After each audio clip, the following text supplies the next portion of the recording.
नमस्कार, स्वागत है आपका अपने YouTube चैनल टीचिंग ट्रेल्स में। टीचिंग ट्रेल्स एक ऐसा स्थान है जहां सीखना सिखाना होता है हमेशा बहुत ही आसान और मज़ेदार। आज हम आपके समक्ष उपस्थित हैं एक नया वीडियो लेकर के। संधि हमेशा से बच्चों के लिए बहुत ही कठिन कॉन्सेप्ट रहा है। वो बार बार समझते हैं लेकिन फिर भी अशुद्धियाँ हो जाती हैं। कॉम्पिटिटिव परीक्षा में यह विषय पूछा जाता है। तो आज हम बात करते हैं संधि की और उसको सरल तरीके से समझने की कोशिश करते हैं। मान लीजिए हमारा कोई मित्र है और उसका बहुत बड़ा नाम है, लेकिन प्यार में जब हम उस शब्द को छोटा कर देते हैं, उसके नाम को छोटा कर देते हैं। उदाहरण के लिए मित्र का नाम है रामेश्वर, लेकिन हमने उसको रामू बोल दिया। तो जिस प्रकार से दोस्ती में नाम छोटे हो जाते हैं, बदलाव हो जाता है, उसी प्रकार संधि में जब दो वर्ण मिल करके या दो शब्दों के मेल से जो परिवर्तन उत्पन्न होता है उसे हम संधि कहते हैं। संधि का अर्थ है जोड़, मेल। और जब हम उन दो शब्दों को अलग करते हैं तो वह प्रक्रिया विच्छेद कहलाती है। तो आज के वीडियो में हम बात करेंगे स्वर संधि की। तो एक बार हम समझते हैं इसकी परिभाषा क्या है। आपने बहुत बार पढ़ी होगी। दो वर्णों के मेल से उत्पन्न विकार या बदलाव को संधि कहते हैं। जब दो शब्द कहीं मिलते हैं और उन शब्दों के परिवर्तन से जो नया शब्द बनता है या जो परिवर्तन होता है उसको हम संधि कहते हैं। संधि के 3 प्रकार हैं: स्वर संधि, व्यंजन संधि और विसर्ग संधि। आज के वीडियो में हम बात करेंगे स्वर संधि की। अब स्वर संधि के भी कई सारे भेद हैं, लेकिन जैसा कि मैंने आपसे कहा, आज हम बहुत सरल से सरल रूप में इस कॉन्सेप्ट को समझेंगे, जिससे कि बच्चों को और आपको कोई कठिनाई ना हो। तो स्वर संधि का पहला भेद है दीर्घ संधि, दूसरा भेद है गुण संधि, तीसरा भेद है वृद्धि संधि, चौथा भेद है यण संधि और 5वां भेद है अयादि संधि। तो अभी हम बात करते हैं दीर्घ संधि की। तो दीर्घ संधि को समझने से पहले हम सभी जानते हैं कि हिंदी वर्णमाला में 11 स्वर होते हैं और 33 व्यंजन होते हैं। लेकिन क्या आपको पता है कि स्वरों के भी प्रकार होते हैं? तो सबसे पहले हम स्वरों के प्रकार की बात करते हैं कि स्वर कितने प्रकार के होते हैं। स्वर 3 प्रकार के होते हैं। तो पहला स्वर है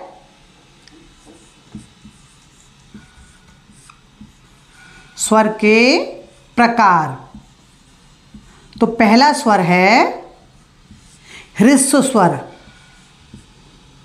ह्रस्व स्वर। अब ह्रस्व स्वर के उच्चारण में कम समय लगता है। और वो स्वर कौन कौन से हैं? आ, ई, उ, री।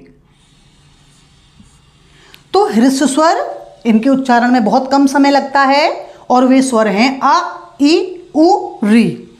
अब हम बात करते हैं दूसरे स्वर दीर्घ स्वर की। अब आपकी दीर्घ संधि में इन्हीं स्वरों की बात होगी।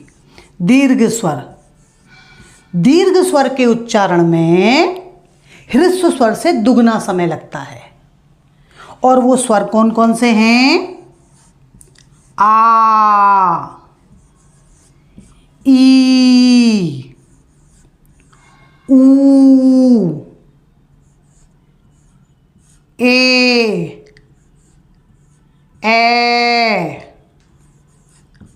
ओ, ओ। अब देखिए, एक बार अंतर समझ लेते हैं। आ, ई, उ, री, ओ। तो इनके उच्चारण में जितना समय लगा उसका दुगना समय इसमें लगा। अब बात करते हैं हम स्वर के तीसरे भेद प्लुत स्वर की। प्लुत स्वर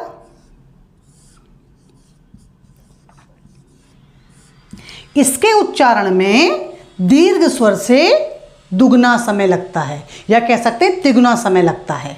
तो एक उदाहरण है, जैसे हम बात करते हैं, आपने देखा होगा ऐसे ओम, ठीक है, या हम ऐसे कह सकते हैं ओम,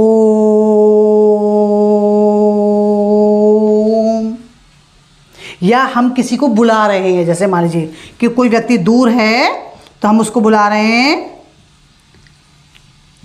राम, तो हमने क्या करा, अपने स्वर को अधिक खींचा। अब कुछ लोग कहते हैं कि हिंदी संगीत में जो स्वर हैं सारे, वो भी प्लुत स्वर हैं। नहीं, वो प्लुत स्वर नहीं हैं। स्वर केवल 3 ही हैं, ह्रस्व स्वर्ग, दीर्घ स्वर, प्लुत स्वर। अब जब हम बात करते हैं दीर्घ स्वर की, तो दीर्घ स्वर में क्या है, जो दीर्घ स्वर में जो शब्द आएंगे या जो वर्ण आएंगे वो दीर्घ संधि में ये आएंगे, आ, ई, उ। यानी दीर्घ स्वर में मात्राओं में जो परिवर्तन होगा वो कौन सा होगा, या बड़ा आ, बड़ी ई, बड़ा ऊ। अब हम कुछ उदाहरणों द्वारा इसको और आसान बना, पर हमने कुछ उदाहरण दिए हुए हैं, उन उदाहरणों द्वारा हम आसानी से समझते हैं और आपको समझ में आ जाएगा कि किस प्रकार से शब्दों में परिवर्तन हुआ है और कहाँ हुआ है वो। तो देखिए, सबसे पहले ये जो शब्द दिए हुए हैं ये संधि हैं, और यहाँ हम करते हैं संधि मतलब मेल, और विच्छेद मतलब अलग करना। तो हम क्या करेंगे, अब यहाँ पर हम संधि का विच्छेद करेंगे। प्रश्न दोनों प्रकार से ही पूछे जाते हैं, दिए गए शब्दों की संधि कीजिए या दिए गए संधि शब्दों का विच्छेद कीजिए, ठीक है। तो पहला शब्द है देवालय। अब देखिए विच्छेद कैसे होगा इसका, देव जमा आलय। अब देखिए परिवर्तन कहाँ आया, यहाँ से यहाँ पे, देव जमा आलय, देवता का घर, तो क्या बन गया, बड़ा। मैंने आपसे कहा था परिवर्तन कहाँ होगा, जैसे मान लीजिए कोई सोसाइटी है और उसमें बहुत सारे घर हैं, लेकिन जो एक अक्षर आ अक्षर है वो चाहता है कि मुझे आ के साथ नहीं मिलना, मुझे आ के साथ मिलना है, क्योंकि वो ज़्यादा सबल है, वो ज़्यादा ताकतवर है। तो इसमें क्या है कि जितने भी ह्रस्व स्वर हैं वो दीर्घ स्वर के साथ परिवर्तित हुए, दीर्घ स्वर के साथ मिले हैं। महात्मा, महाजमा आत्मा। अब ये महाजमा आत्मा। अब देखिए आ महात्मा, ऐसे। हिमालय, हिम जमा आलय, हिम जमा आलय। बर्फ का घर, जहाँ बर्फ रहती है, आ नीलांबर, नील जमा अंबर, आ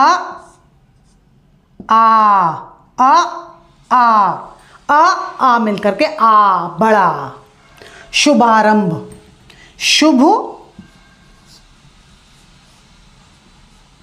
जमा आरंभ, कहते हैं ना शुभारंभ कीजिए, आ।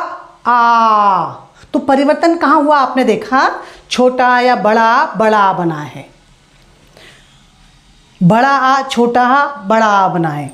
महाशय, महाजमा आशय, आशय, आशय मतलब मंतव्य, ओपिनियन, राय।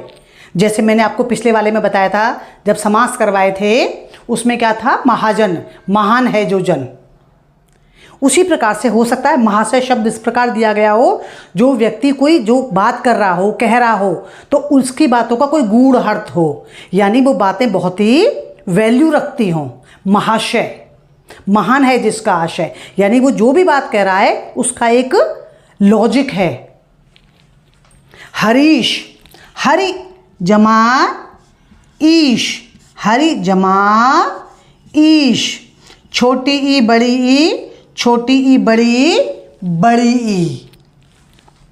योगी जमाश्वर, भगवान कृष्ण को योगेश्वर कहते हैं, योगी जमा ईश्वर, योगी जमा ईश्वर।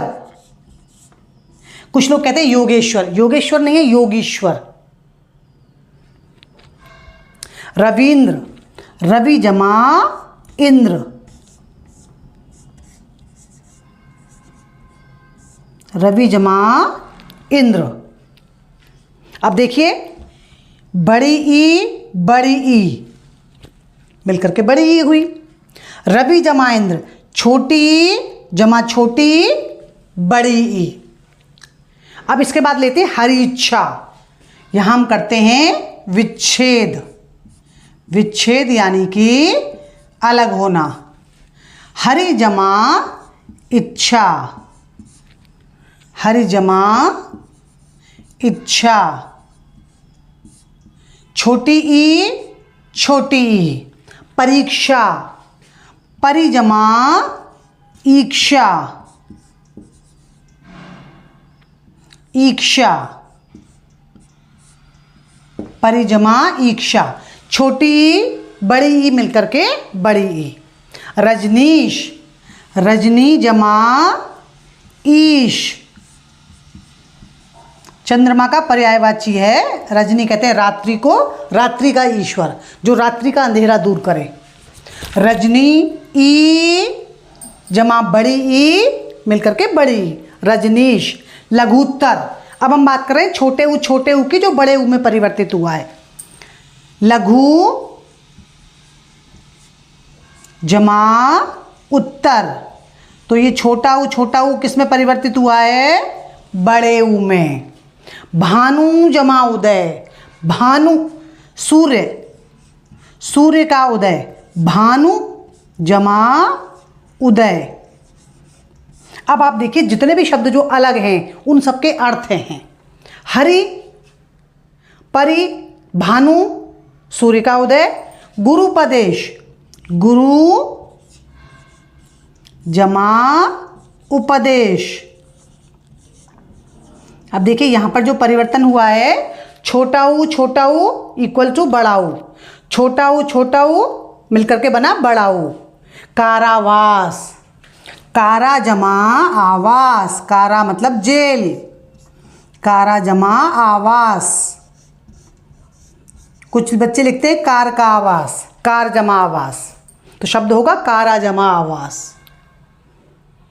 तो जो हमारे फ्रीडम फाइटर थे, जो हमारे सेनानी थे, वो जब जेल में रहे थे आंदोलन करने के कारण, तो उस प्रकार का ये शब्द बना कारावास, कारा जमा आवास। विद्यार्थी, विद्या जमा अर्थी, अर्थी मतलब चाहने वाला, विद्या को चाहने वाला, विद्या जमा अर्थी, विद्या की कामना करने वाला। अब देखिए आ जमा आ, तो आपने ये देखा कि किस प्रकार से जो बदलाव हुआ। दीर्घ संधि में केवल 3 स्वरों का बदलाव हुआ है। छोटा की जगह बड़ा आ गया है, ई की जगह बड़ी ई आई है, और ऊ की जगह बड़ा ऊ आया है। तो उदाहरणों द्वारा आपको समझ में आ गया होगा कि किस प्रकार से परिवर्तन होता है। अब हम बात करते हैं स्वर संधि के अगले भेद। तो हमने स्वर संधि में पहला भेद किया दीर्घ संधि, जिसमें स्वर का स्वरों के साथ मेल हुआ था, जिसमें ह्रस्व स्वरों का दीर्घ स्वरों के साथ मेल हुआ था। आ का आ के साथ मेल हुआ, परिवर्तन हुआ। ई का बड़ी के साथ हुआ, ऊ का बड़े ऊ के साथ हुआ। अब हम बात करते हैं स्वर संधि के दूसरे भेद, गुण संधि की। गुण संधि में पहला वर्ण या पहला शब्द आ या बड़ा हो, और दूसरा शब्द छोटी ई या बड़ी ई हो, तो परिवर्तन होकर के क्या होगा? ए। उसी प्रकार से पहला शब्द अगर आ या बड़े आ पर समाप्त हो रहा है और दूसरा शब्द ऊ या ऊ से आरंभ हो रहा है, तो परिवर्तन होगा ओ का।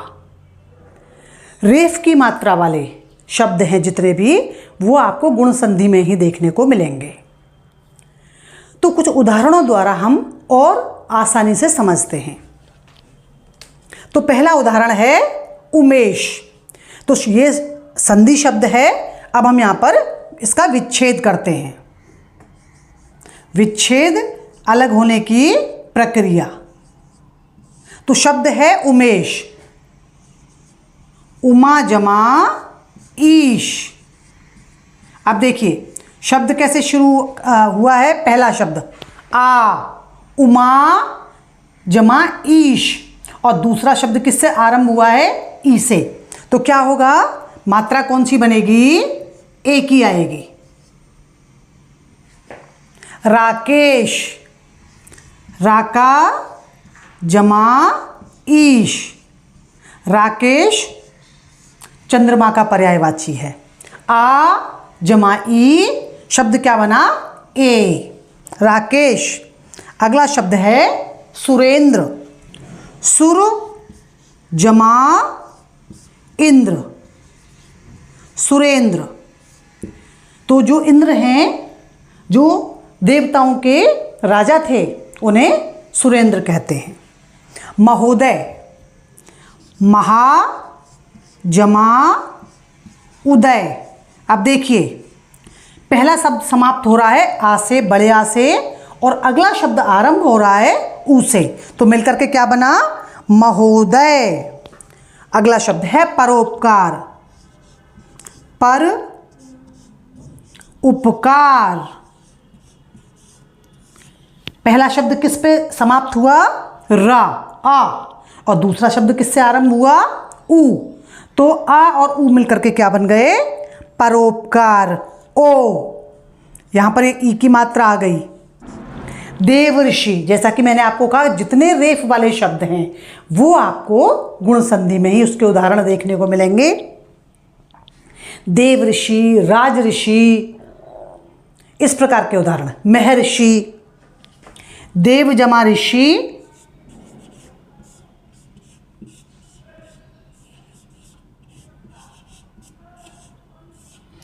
अ और री।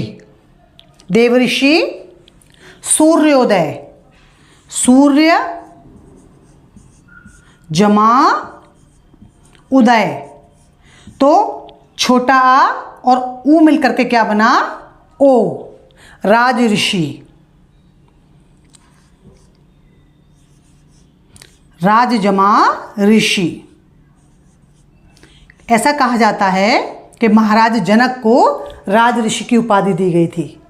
जो राजा तो थे लेकिन उनका जीवन ऋषि के समान था। राज ऋषि, ज्ञानोपदेश, ज्ञान जमा उपदेश।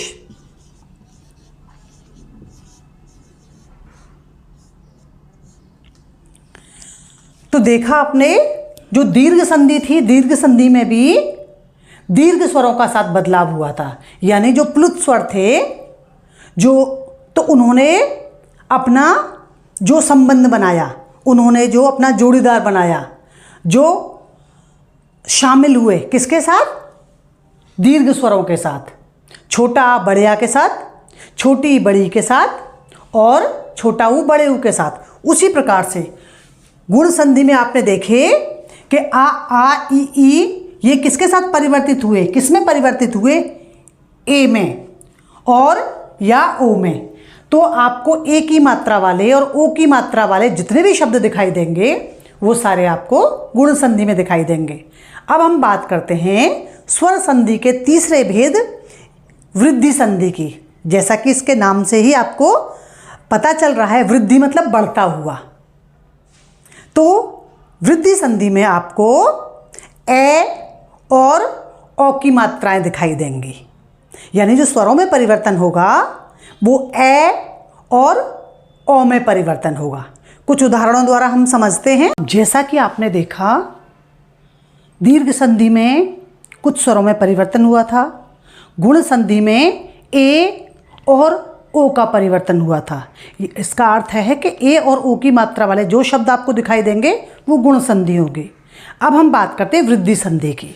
वृद्धि संधि में जो परिवर्तन होता है वो इस प्रकार होता है। अगर पहला शब्द आ, बड़े आ या ऐसे समाप्त हो रहा हो तो जो परिवर्तन वो आएगा वो कौन सी मात्रा का आएगा? ए का आएगा या ओ का आएगा। उदाहरणों द्वारा हम इसको और आसान करते हैं। पहला शब्द है तथैव। अब मैं एक बार इसका विच्छेद करती हूँ तो आपको आसानी से समझ में आ जाएगा कि पहला शब्द कौन सा है और दूसरा शब्द कौन सा है और परिवर्तन कहाँ हो रहा है। तो पहला शब्द है तथैव, तथा जमा एव। अब देखा आपने आ ए, तो क्या बना, ए की मात्रा आ गई, तथैव। तो परिवर्तन कहाँ हुआ, यहाँ पर, इसमें और इसमें। सदैव, सदा सदैव,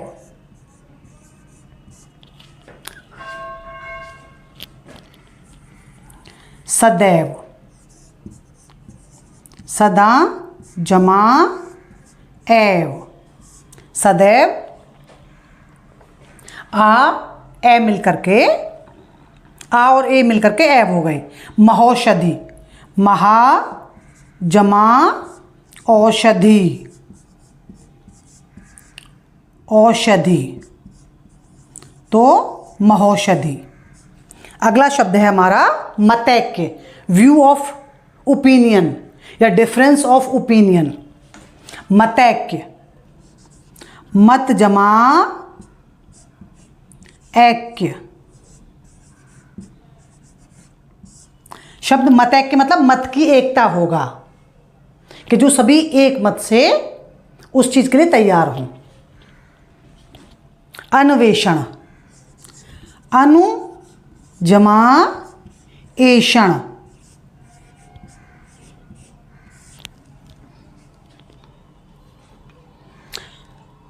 मात्राज्ञा, माता की आज्ञा। अब देखिए इसमें रेफ वाले रा का प्रयोग हुआ।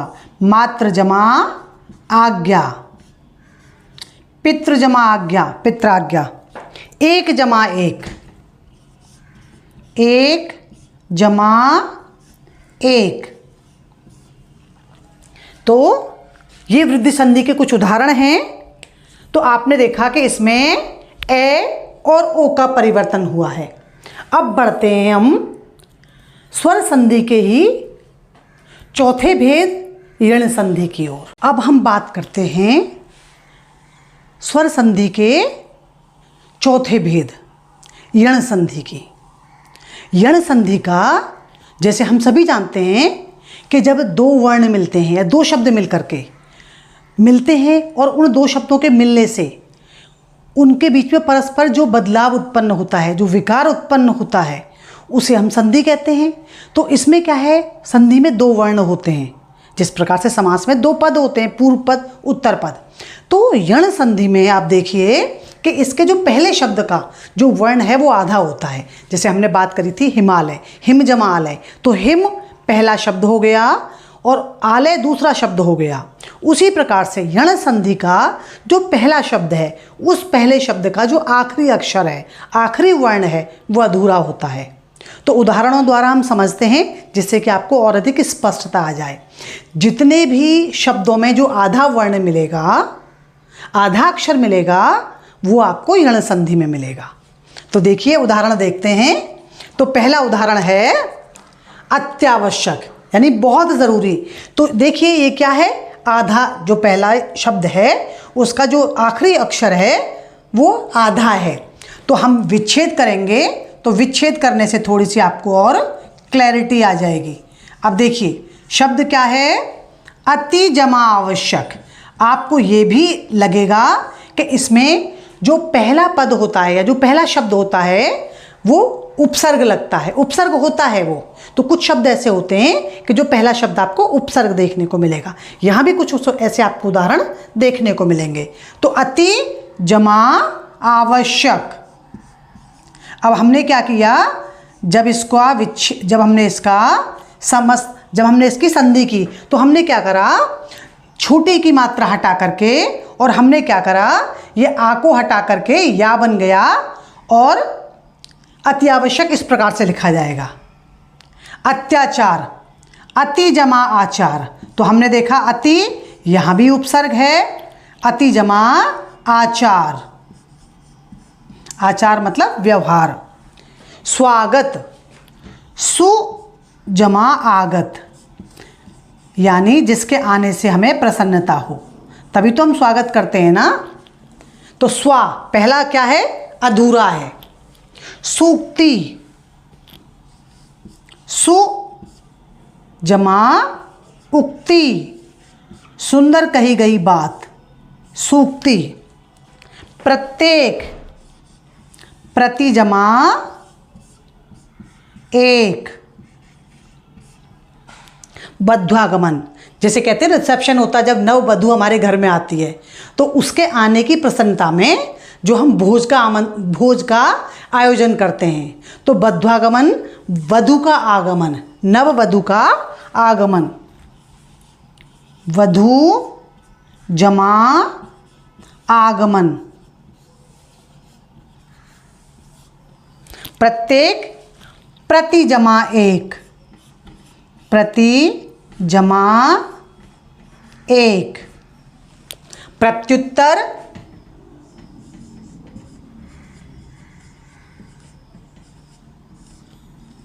प्रति जमा उत्तर, यानी हर एक को जवाब देना। प्रति जमा उत्तर। प्रत्येक, प्रति जमा एक, प्रति जमा एक, यानी एवरीवन, हर एक।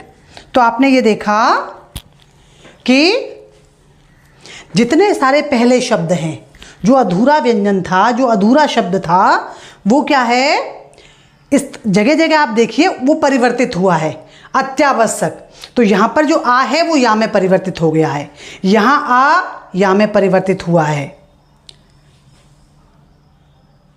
ये वा में परिवर्तित हो गया है आ।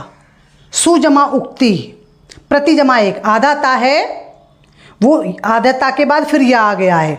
तो देखिए जितना भी आपने देखा है या तो वा में परिवर्तित हुआ है या में परिवर्तित हुआ है।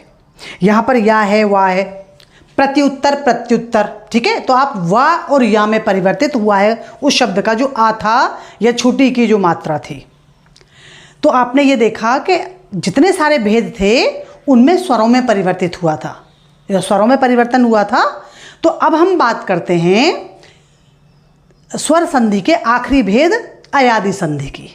स्वर संधि के जो 4 भेद थे, दीर्घ संधि, गुण संधि, वृद्धि संधि, यण संधि, वो थोड़े जो उनके जो परिवर्तन हुआ था स्वरों का, वो आसान था। लेकिन अयादि संधि के नियम बिल्कुल अलग हैं। तो सबसे पहले हम समझते हैं कि अयादि संधि के नियम किस प्रकार के हैं। ये जो परिवर्तन हो रहा है वर्णों से, स्वरों से, वो किस प्रकार हो रहा है। तो ए आ आय बन जाएगा, ए आ आय बन जाएगा, ओ आ अब बन जाएगा, ओ आ आप बन जाएगा। आपकी सुविधा के लिए मैंने इनका विच्छेद रूप पहले से ही करके रखा है और मेरा ये प्रयास है कि यहाँ मैं वही उदाहरण दूँ जो आपने अपनी पाठ्य पुस्तकों में पढ़े होंगे या सुने होंगे। तो पहला शब्द है शयन, शे जमा अन, ए आ। नयन, ने जमा अन, नयन। ने जमा अक, नायक। पौ जमा अन, पवन। भौ जमा अन, भवन। पौ जमा अन, पावन। गे जमा अक, गायक। ने जमा अक, नायक, क्योंकि ये स्त्रीलिंग है। गे जमा इका, गायिका। ने जमा इका, नायिका। तो मैं आशा करती हूँ कि ये वीडियो आपको पसंद आया होगा। स्वर संधि में अब आपको कोई कठिनाई नहीं होगी। ये कॉन्सेप्ट आप अच्छी प्रकार से समझ गए होंगे।